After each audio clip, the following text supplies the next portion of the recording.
రే John, love fail అయ్యాక life లేదనుకుంటే 25 ఏళ్ల వయసు తర్వాత ఎవ్వరూ బతకర్రా. రెజీనా అనే నీవు జాన్ని పెళ్లి చేసుకోవడానికి ఒప్పుకుంటున్నావా?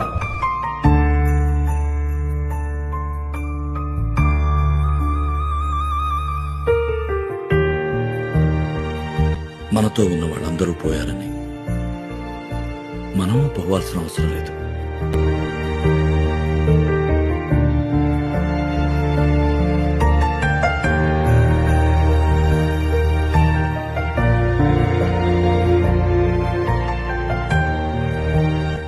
నాకు మా నాన్న అంటే భయం లేదండి.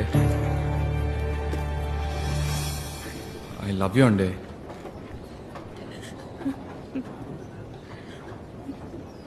బ్రదర్, నాకు ఆల్రెడీ ఓ లవర్ ఉన్నాడు.